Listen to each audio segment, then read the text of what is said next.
¿Qué tal, queridos amigos? Una chispa y se convierte en una enorme polvareda, en una enorme explosión dentro del gabinete del presidente de la República.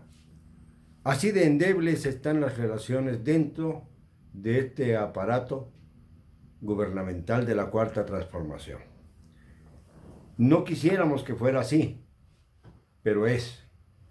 La renuncia de Carlos Ursúa verdaderamente convulsionó al país entero, porque se trata de un secretario de Hacienda, uno de los funcionarios más importantes del gabinete de cualquier presidente, porque se trata de un hombre que tiene mucho camino andado y sobre todo tiene una gran capacidad, se supone, se dijo, de trabajo.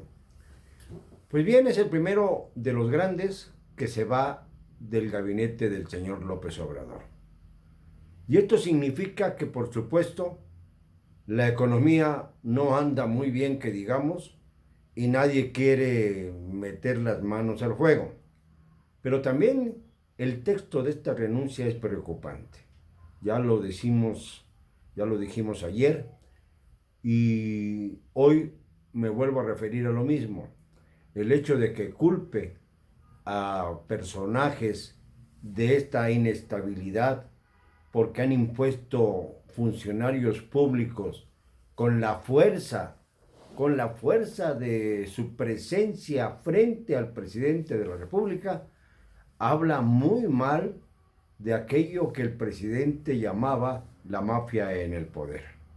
Porque resulta que, por ejemplo, Miguel Torruco es consuegro de Carlos Slim, por decir un caso. Y si nos vamos dando cuenta, hay una serie de personajes que amarran las relaciones del presidente con otros. Por ejemplo, Esteban Moctezuma es el puente evidente entre López Obrador y Ernesto Zedillo, el mentor de Esteban Moctezuma, el que lo hizo grande de secretario, lo hizo después secretario de Estado y de Sedesol, nada menos. Y luego primero acabó siendo secretario de Gobernación, legislador. Luego dijo que estaba enfermo porque no podía resolver los problemas gravísimos que se habían planteado entonces, sobre todo lo que se refería a la guerrilla pacifista, la única guerrilla pacifista de la tierra, el EZLN. Y se tuvo que ir por bocón, porque dijo que lo iba a arreglar en 80 minutos, en 3 semanas. Y no pudo más que enfrentarse a un muro de desvergüenza. Y aún así, conservó su estatus gracias al padrinazgo del señor Zedillo, quien lo ha colocado como la figura central de un gabinete en el que además están otros sedillistas de cepa, como Olga Sánchez Cordero, la secretaria de Gobernación, nada menos, o como el propio Alfonso Durazo Montaño, quien es el secretario de Seguridad Pública y que estuvo bajo las órdenes de Esteban Moctezuma durante el periodo breve en el que éste fungió como secretario de Gobernación. Entonces tenemos un gabinete multiforme que obviamente es difícil que logre la homogeneidad. Y no solamente eso, en su renuncia, Carlos Ursúa insiste en que ha habido imposiciones, lo cual quiere decir que sin consenso de ninguna naturaleza se han colocado a elementos que no necesariamente son los más adecuados para guiar a sus respectivas secretarías o dependencias. Esto es muy grave, porque es la primera vez que alguien desde dentro señala lo que desde fuera hemos tratado de informar quienes asumimos la tarea de la crítica.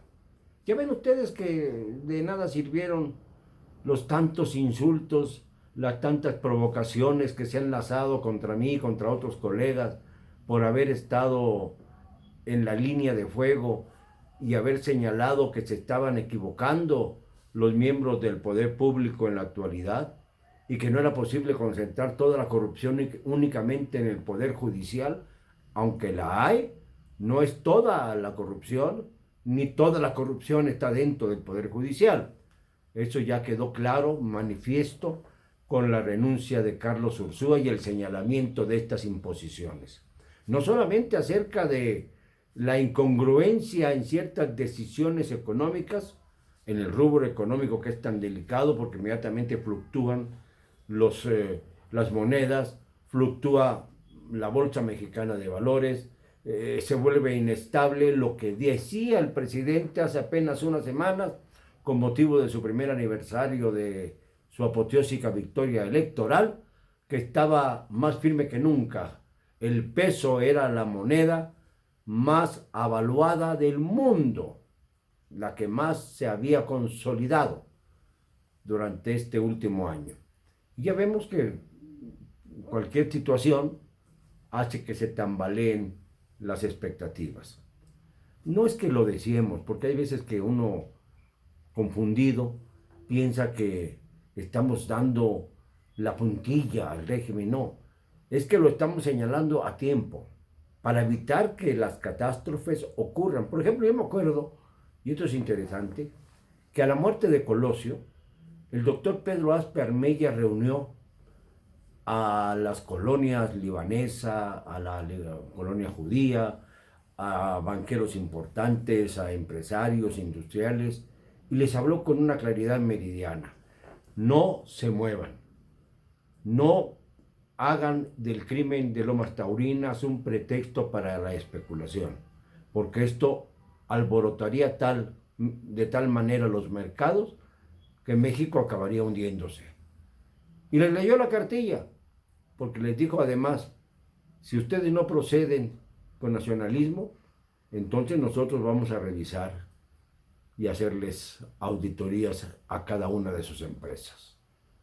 Y no pasó nada. Fíjense, después del magnicidio que hizo vibrar al sistema político mexicano, que hizo temblar a millones de mexicanos, que hizo que el futuro se nos ennegreciera, se oscureciera de manera brutal, esta medida simple y sencilla de Pedro Aspe evitó la catástrofe económica. Esto no ha podido ser ahora, cuando a menos de la mitad del año, un poquito más después de la mitad del año, empezamos a ver turbulencias que son verdaderamente peligrosas y que además nos colocan en una situación límite, porque no sabemos hasta dónde es profunda la quiebra o las grietas de este gobierno.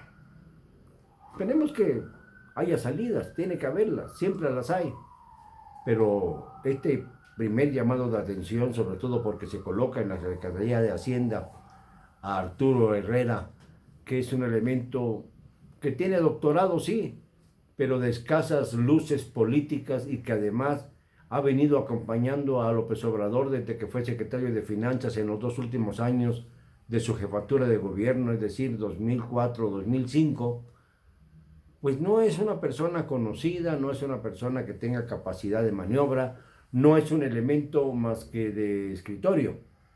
Y esto es exactamente lo que no quería tener Andrés Manuel López Obrador al arrancar su período constitucional.